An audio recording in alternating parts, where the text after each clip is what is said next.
The last shift has finished. The pumps and drilling rigs have closed down. A graveyard of the oil industry, somewhere in Texas.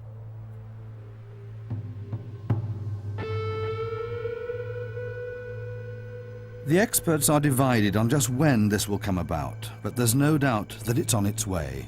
The end of the oil era. Europe is mature. The continental shelves of the world are pretty mature. It means they've been drilled up. The United States has about 8 years production left. It is pretty clear that at some stage over the next 20 years, production is going to peak. So it doesn't surprise me that you're going to see a U.S. military, because it is the only superpower status military left in the world, being called upon by the global economy as a whole to go into these situations and try to create stability so that those resources can flow. And the United States could not operate in foreign areas, in these distant locations, Afghanistan and Iraq, without a large supply of oil, because all of the weapons in the U.S. arsenal and all the transport planes and almost all the ships are powered by petroleum.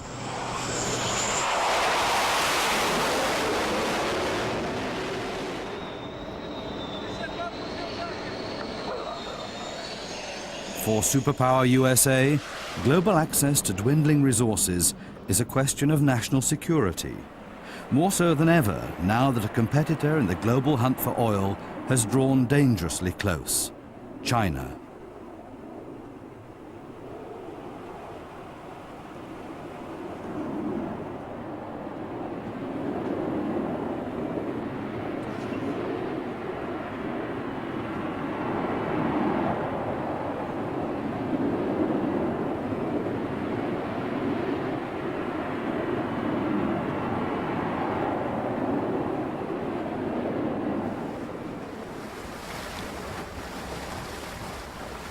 Oil, the world's most sought-after drug. In 2004, the price of crude oil reached record heights on the New York commodities market, an event that made the headlines around the world. Auf dem Vormarsch. In den USA wurde ein Barrel Rohöl erstmals über der Marke von $50 auch jetzt wieder da die, wie es heißt, psychologisch wichtige Marke von $50 pro Barrel. US crude is trading above $50 a barrel. Le cours du pétrole a franchi un nouveau sommet aujourd'hui, $50,5 le baril à New York. George W. Bush, in the throes of an election campaign, promised action. And it's driving the price like it did in the past. And the President of the United States must jawbone OPEC members to lower the price. In George W. Bush's Texan hometown, the oil metropolis of Houston, the reaction is not purely one of protest. Spirits are high on the oil industry's executive floors. Record prices mean record income. In 2004, the industry leaders Exxon, BP, Shell and Total chalk up profits of 51 billion euros, and the future for the oil sector is rosy, according to Gene Van Dyke. This independent oil entrepreneur has spent 50 years in a business that, as he says, has brought him a lot of enjoyment and many millions of dollars. The day of low-price oil is gone. Forever. Forever. As I mentioned, it's the first time that the demand for oil has ever exceeded the supply, and the demand is going up a lot faster than new oil is being found. And so the price of oil is not going to go down. And we just, the world has to live with it. How we see it at Herald is, if you're not enjoying record profits under the current price scenario, then you probably shouldn't be in business. Because at over $50 a barrel and relatively high natural gas prices, you should be enjoying very high cash flow levels. So what you're seeing is, first and foremost, record high profitability, cash flow levels, and really the great challenge for oil and gas companies currently is how to spend this great amount of capital. They do have a lot of cash flow. But the problem with at least the large companies, they have a lot more cash flow than they have places to drill. The Gulf of Mexico off the coast of Texas, just a few kilometers away from Houston, is one of the places people are pinning a lot of hopes on. Van Dyke thinks that offshore, under the sea, is the only area that still holds promise of success in the search for new large-scale oil deposits. We're here at about, we're about 10 to 12 miles offshore now, off the coast by Galveston, Texas. This is really where the offshore oil business really began, all along the Texas-Louisiana Gulf Coast. And we're only in about 100 feet of water here or so. And the oil industry really, in the last 50 years, has been going in progressively deeper water. Now they're drilling in depths of 8, even 10,000 feet of water. 3,000 meters is common because they simply have tapped all the oil that is available here close to shore. The amount of oil coming from the Gulf of Mexico covers only a fraction of demand. More than half the oil needed by the USA now comes from other countries. It has to import increasing amounts of oil because domestic production is falling and consumption is rising. So what this has meant is what we're seeing now in Iraq, which is, in short, that America's foreign policy and America's energy policy have merged so that they can't be separated.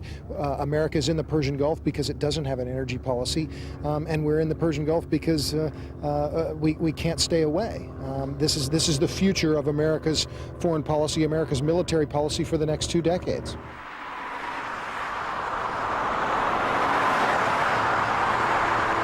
The familiar picture in Houston.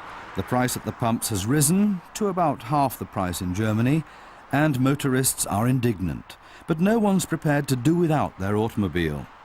America leads the world in per capita energy consumption as well.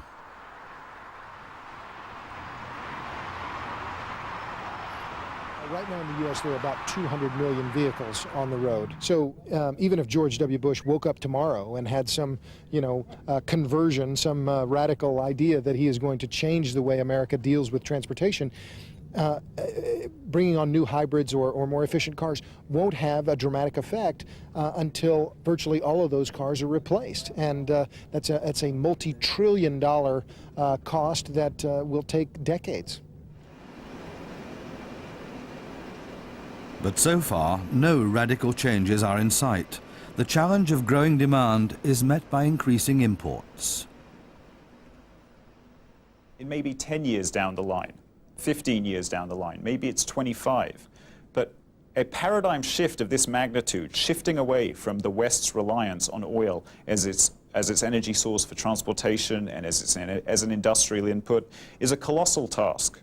And no, I don't see anyone really coming up with well-thought-out means of addressing the intellectual and economic capital that will be required to address this issue. One of the leading experts and author of the standard work on black gold is Daniel Yergin. Oil, he believes, is first and foremost an intrinsic element of national power, the ownership of which gives rise to conflicts and wars.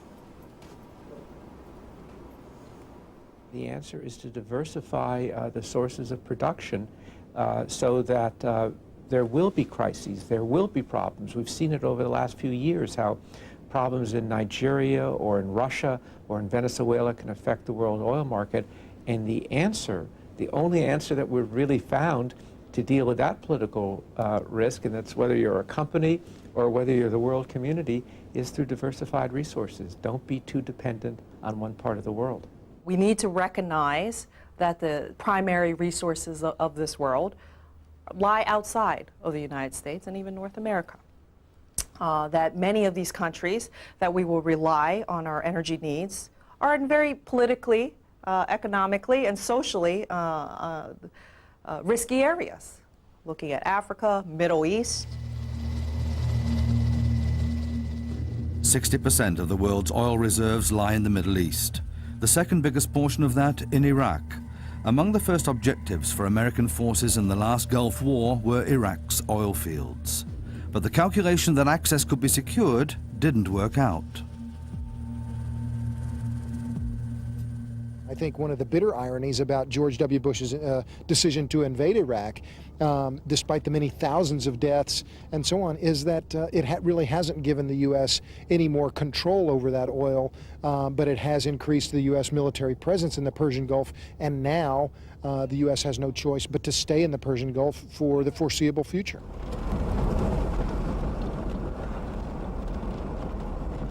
Even with the war over, hardly a week goes by in Iraq without attacks on drilling installations and pipelines. US military presence can't prevent them. A situation which is not without repercussions. The Gulf War has left the oil market more nervous and the price more volatile than before, and has pushed up America's oil consumption. I just found numbers from the Pentagon that indicate that they're now consuming, the 140,000 troops in Iraq are consuming about 1.9 million gallons of fuel per day, and all of it has to be imported into Iraq. And so, you know, from a strategic standpoint for the U.S. military, it's a terrible situation. Houston is dependent on the drug oil. Without it, the refineries on the outskirts of the city would close down, in the second largest petrochemical complex in the world. The question of Washington's strategies for securing adequate oil imports in the future is nowhere of more interest than here. And we have to talk about Vice President Dick Cheney, because in this area, I think it's Dick Cheney who's the principal strategist in the administration. And I think he understands very well that increased U.S. dependence on imported oil will put the United States at greater risk, both of terrorism or involvement in local conflicts, and therefore we have to have a bigger, more powerful capacity for what they call power projection, for intervention in the developing world. And this has been the hallmark of the Bush-Cheney military policy from the very beginning. Dick Cheney became U.S. Vice President straight from the executive floor of the world's biggest service provider for oil companies and the armed forces, Halliburton. In his new office, he presented George W. Bush with a paper laying down the guidelines for America's energy policy in the decades ahead.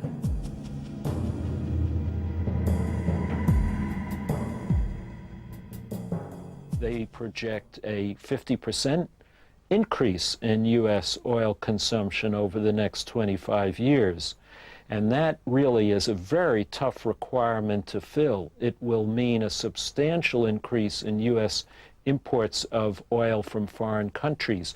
So procuring all of this additional imported oil is one of the primary concerns of the Bush-Cheney Energy Report.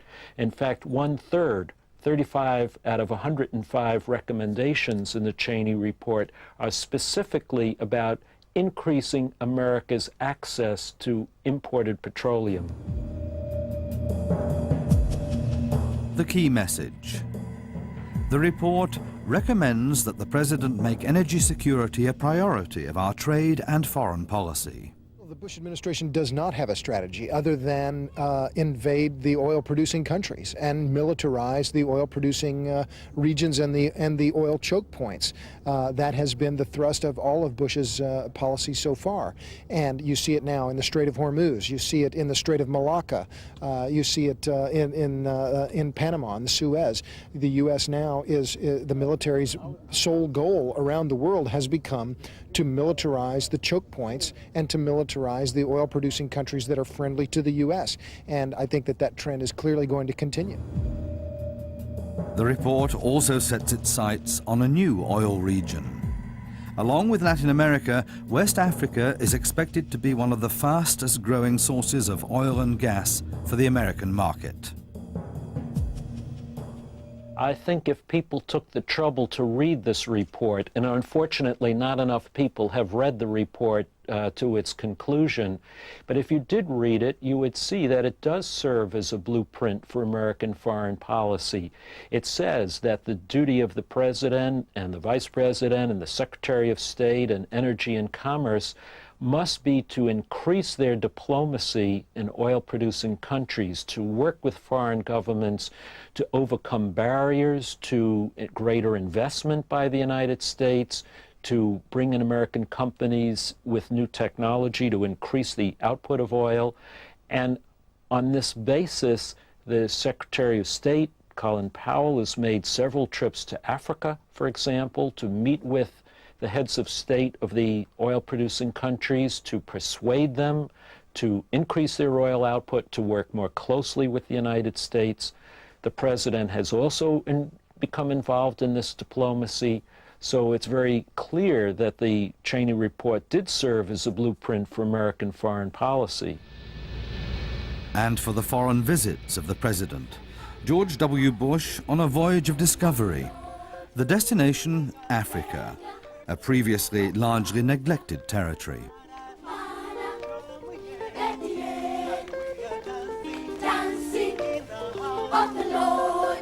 The schedule included a photo opportunity with AIDS orphans in Uganda. An opportunity, too, for the visitor to declare that his chief concern was to help Africa in the struggle against disease and poverty. The tour had nothing to do with oil. That was a ridiculous conspiracy theory, Bush had told reporters in Washington before setting off. And Condoleezza Rice added, "It is the motherland, a source of cultural pride for a substantial part of America's population, and the President cares about that." The United States believes in the great potential of Africa. The greatest potential, the Niger Delta in southern Nigeria.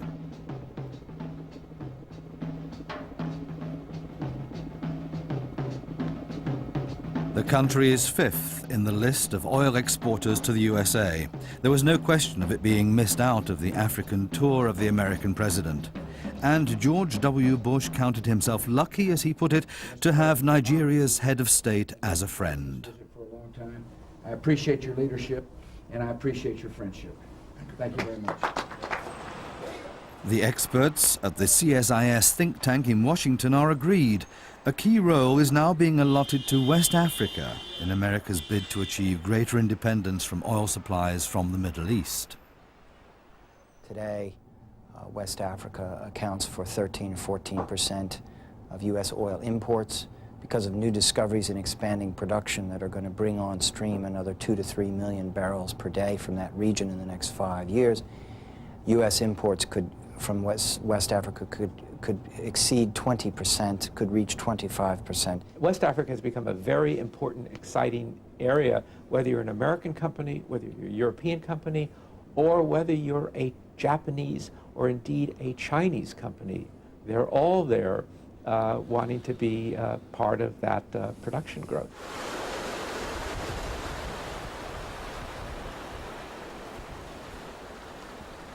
The Gulf of Guinea, situated between the USA and the west coast of Africa, a tropical paradise. The island state of Sao Tome, the second smallest African country. Largely forgotten by the rest of the world since the withdrawal of its colonizer, Portugal, a quarter of a century ago. The plantations in the interior, just a reminder now of more opulent days, when Sao Tome was the biggest cocoa producer in the world. There hasn't been any big money to be made from cocoa beans for quite some time, but now a new source of wealth is beckoning. Sao Tome is a tiny country. It's a microstate, only 140,000 citizens. It's had a very poor, impoverished history. Suddenly it appears that Sao Tome likely has between 4 and 10 billion barrels of oil. It's at the early point of putting out concessions for exploration on these reserves. It is likely to become very wealthy in the next 5 to 10 years, and will bring on stream a new source of oil. Exactly at what level? Is it 300,000 barrels a day? Is it 500,000 or 1 million barrels a day? That remains to be seen. The news worked wonders. Overnight, this forgotten microstate became the focus of international interest. Business was booming for the best hotel. One of the first guests was the then Africa expert of the George W. Bush administration. We tried to raise the level of interest and to demonstrate why this continent has such an important role in the future for Europe, America, for the whole world. If you say important role, has it come into focus mainly because of oil? I think oil has helped. There are a lot of other issues, of course, that grab the attention of policymakers, be it HIV/AIDS, increasing trade, working at increasing investment flows to Africa. All of those things are very important, as is protecting the environment. Those unique ecosystems of Africa need to be assisted and protected. But definitely oil, in realpolitik terms, does play a part of increasing Africa's importance to all of us. In the island republic in the Gulf of Guinea, there's only one topic of interest at the moment.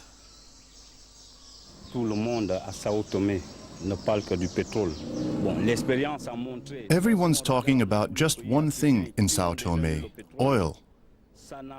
But if we look at the other African countries where oil is already being extracted, then I don't believe the expectations that people here have will actually be fulfilled. Cette expérience, je pense que ça ne va pas être ce que les gens attendent.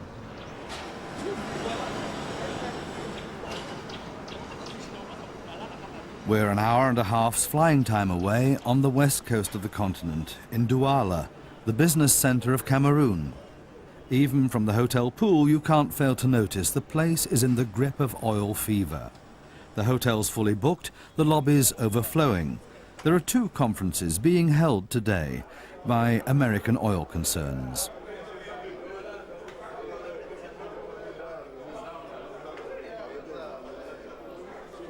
The whole of the coastal sweep of West Africa, from Ivory Coast, Nigeria and Equatorial Guinea to Angola, has become an oil dorado. Interested parties are flooding in from around the world, from America to China. It's the Africans, for once, that everybody's interested in.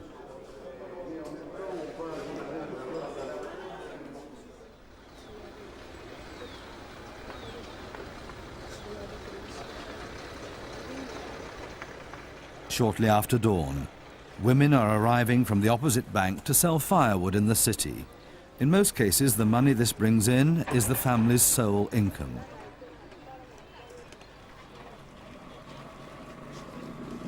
Idyllic to the eyes of foreign visitors, a hard daily grind for the women themselves. 3/4 of the 9 million people living in Chad in Central Africa exist on less than 90 cents a day. From the west coast of Africa to the interior of the continent, to N'Djamena, the capital of the Republic of Chad.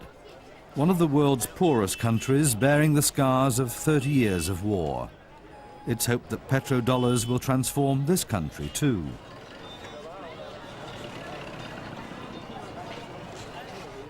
Street vendors are still doing good business selling petroleum by the bottle, smuggled in from neighboring Nigeria. But the aim is to replace this at some point by cheap fuel from the country's own refinery.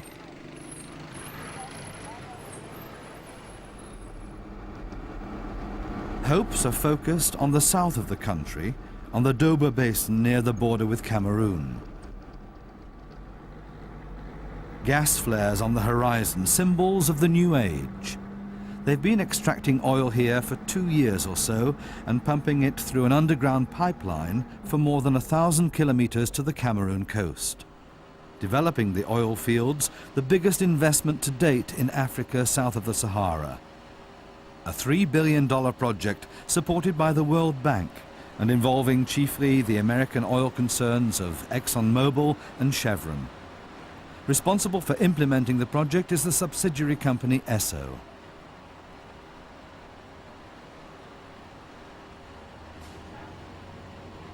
And the exploration phase is not yet complete. The search for new oil fields is being extended to other regions, including some that are more densely populated, where farmers cultivate fields and plantations. To gain their support and explain what the future has in store for them, teams of American experts are doing the rounds.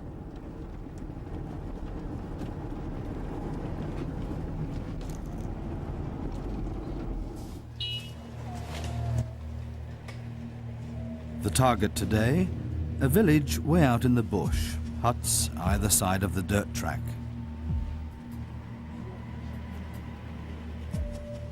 The inhabitants don't know what's going on.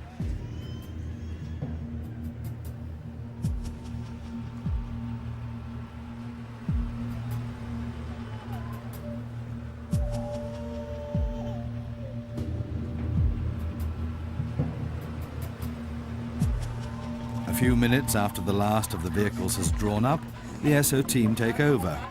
The village elder is summoned and asked to gather together the most important people in the village, but only them.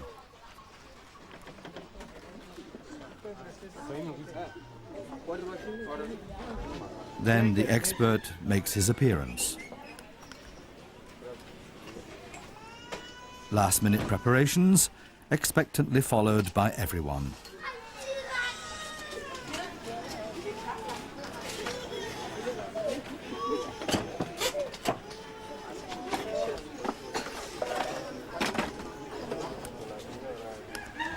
The reason the project is here is that ESSO wants to look deep into the earth to see if there is more petroleum in the earth below.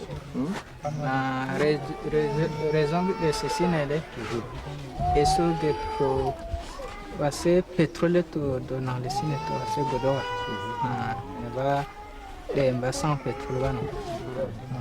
And to do that, they have brought big machines that will move through the vegetation and take a picture of the earth below, of the rocks way down in the earth.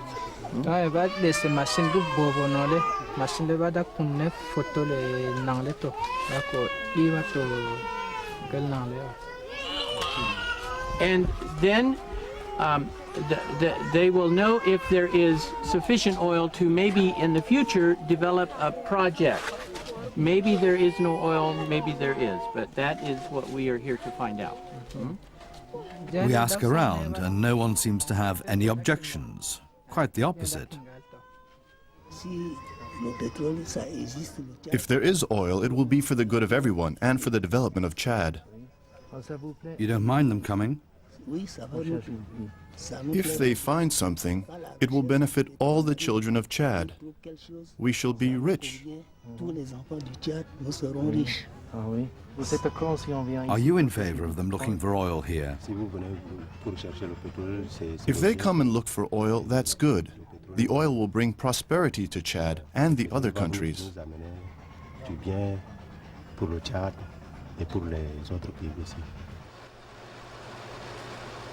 A few kilometers away, a camp of geologists. They've marked out a new section of land. In their search for new oil deposits, they use ultra-modern equipment to sound out the land square meter by square meter. After this one, we will go 103, and we will do 102, 104, 106, then move to the other area. The last season, earlier in this year, we were crossing this river with the vehicles. At the moment, it's impossible. How promising is it for you, to find oil here? Well, I believe it's quite promising. I believe we have a lot of areas which are unexplored in this area. We are actually working on an area where work been done on the previous season, previous years. And what we do now is more detailed image of the underground of the.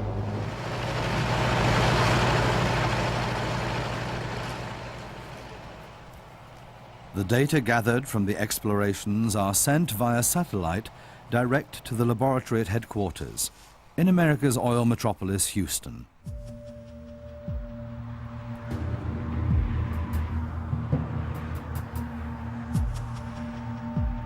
There, they're evaluated by experts, but even they can't be 100% certain that what they see on the screen represents an oil layer.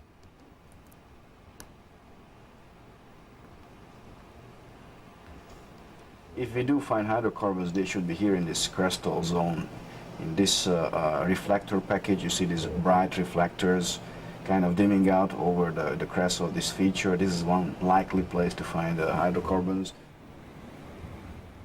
Oil entrepreneur Gene van Dijk estimates the chances of deep-sea drilling striking it lucky in Africa at about 50-50. The only region worth trying, he thinks, is off the west coast of Africa. He's currently represented in 7 countries, with the focus on explorations in the Gulf of Guinea, activities which Washington is happy to support. The U.S. government is becoming a lot more cognizant of the value of production from that area.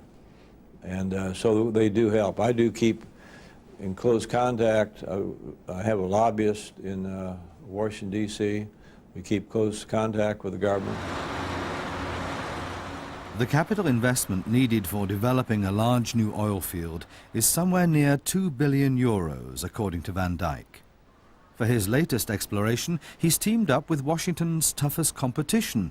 A Chinese company is involved in the financing. Investing capital in a politically relatively insecure region like Africa is not viewed as risky by Van Dijk.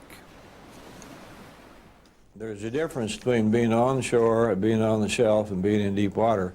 If you're in deep water, you're far enough out there where they really don't bother you. You're out of sight.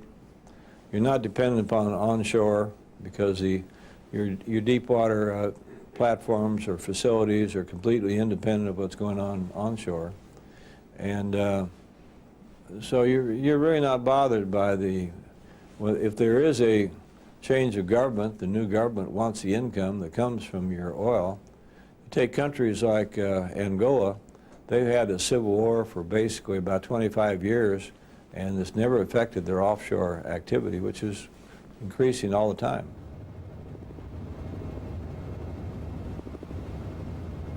Cabinda, Angola's oil enclave on the Gulf of Guinea. Traditionally one source for meeting America's oil needs. But since early 2005, the Chinese have been gaining ground here too. The Angolan government has signed a contract guaranteeing oil deliveries to Peking and granting concessions for future drilling operations. The global race for oil has become riskier.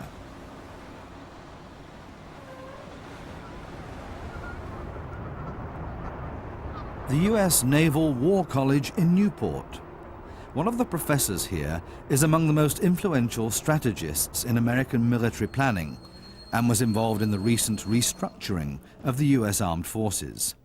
He believes there's a region of risk stretching from Asia via the Middle East to Africa, an area of danger that has to be eradicated. This is the argument in his book, The Pentagon's New Map. Does this mean more wars? No, I think it requires the United States in many ways to bring a Europe, a Russia, a developing Asia into the reality that the United States has been dealing with across this non-integrating gap for the last 15 years. We have been intervening in 10 or 12 situations every year for the last 15 years. That's how you get those 150 interventions. And in many ways what we need to do is to move off the model that says the U.S. does all the military interventions, maybe we get the Europeans to do the peacekeeping afterwards, and maybe we get the Japanese to pay for it. A form of cooperation already tried out in the Horn of Africa. Here the Americans asked for the support of the German Navy, officially in the battle against terrorism. But critics say that this battle is often indistinguishable from the protection of American oil interests. The term I use is it's being transformed into a global oil protection service. That is, that more and more of the military is being devoted to the protection of overseas oil fields, refineries, pipelines, loading facilities, and tanker lanes. Now, I should say that historically the United States has always had a big military presence in the Persian Gulf area, and that's always been for the purpose of protecting oil. That goes back decades. But what I argue in my book is that that same principle is being extended to other areas of the world where the United States looks for its petroleum, to Latin America, Africa, and the Caspian Sea Basin. In order to avoid creating such an onerous burden where you're going in and trying to police, like an entire continent of Africa, I would argue at first you're going to try to go in and deal with the worst situations and display a flexibility and what we call a small footprint, not coming in with a massive force, but coming in with a small force to do things that need to be done and then withdrawing. Over time, I think what you want to create is a long-term military-to-military cooperation program or system of programs that would allow a NATO and a United States military to come in and create, as much as possible, stable, functioning militaries that respond to civilian control by good governments there. And this is happening, the Star-Spangled Banner in the desert sands. US soldiers on maneuver on West African soil with African troops. Mile and a half. 614-7007. McKnight. Military cooperation treaties make it possible. The Pentagon's official interpretation, training provision for African soldiers, exporting democracy to the dark continent. Pure coincidence that the maneuver is taking place in West Africa.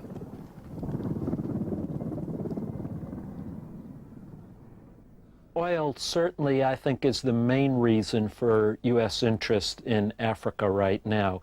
Certainly the Department of Defense says that it has achieved a strategic importance because of the oil there. But it is also a site for terrorist organizations have located in the area. So it's a combination of terrorism and oil that's bringing the United States in. And by the way, that's a combination that appears in many places. In Colombia, it's oil and terrorism. In Georgia, it's oil and terrorism. These two things tend to come together in many parts of the world. In Sao Tome, it's just oil so far. America's presence is currently restricted to an outsized relay station for the Voice of America. Strange, though, that more and more soldiers are being seen here, say the locals.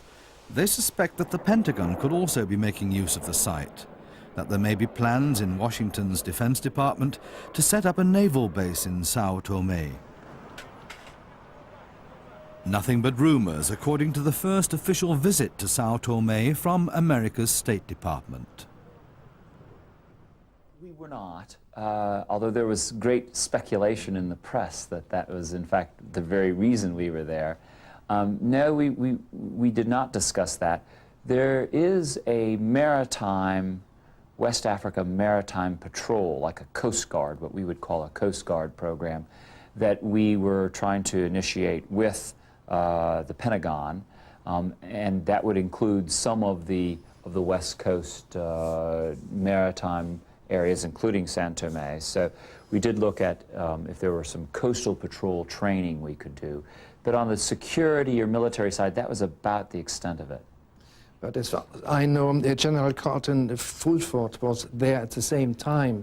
I think it wasn't just for a holiday trip. General Fulford was, I don't think, it was there when I was 2001, I think it was, yes. And I think he was doing a tour, and partially because this maritime coastal patrol, this Coast Guard, obviously needs Pentagon input, we at the State Department encouraged European Command to go take a look. The Persian Gulf. Historically, it began with the U.S. sending military advisors and sending weapons, arms transfers, military advisors, military instructors, and expanding over time to the establishment of bases and the deployment of troops permanently in the area. So there's a trajectory you could see in the Middle East. Well, that same trajectory is being followed now in the Caspian Sea. First, military advisors and the supply of weapons. Now the United States is establishing permanent military facilities in the Caspian Sea.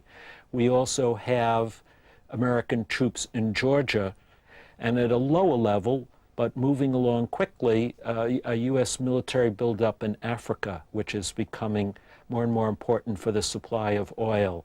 So you have military advisors, no bases yet, but the Department of Defense is looking at locations in Africa to establish bases. The alarm bells have been ringing for the American military since an internal study claimed that rival China is also trying to extend its strategic position in the race for resources. According to the study, Peking is setting up new naval bases and airstrips in an apparent bid to secure petroleum transport from the Persian Gulf. Most of the growth in consumption is going to come from Asia. Already since the year 2000, something like 40% of the total growth in world oil demand has come from one country, China. I worry that in the competitive pursuit of foreign oil, that especially the United States and China might clash in the Caspian Sea region, where both of them are looking for oil. Now, I wouldn't argue that this would be through intentional policy. I'm not saying that they seek to go to war with one another, but both of them are seeking allies in the region and providing military advisors, sending weapons into the area, building new military ties with local powers in a competitive way that is very reminiscent of the period before World War I in the Balkans, when you had the big powers all competing for advantage in a very volatile area. Competition that's long been evident in Africa too. The new oil dorado that America's banking on to secure its supplies. 25% of US oil imports are expected to come from the reserves of the Dark Continent in future. That's more than America receives from Saudi Arabia. In Chad, the latest member of the club of African oil countries, American oil companies dominate the scene. They built the oil wells and the pipeline through which oil now flows over 1,000 kilometers to the Atlantic coast in Cameroon and out to the loading terminal at sea. But now the USA's rival, China, has claimed rights and is negotiating with the government of Chad for access to the precious resource oil.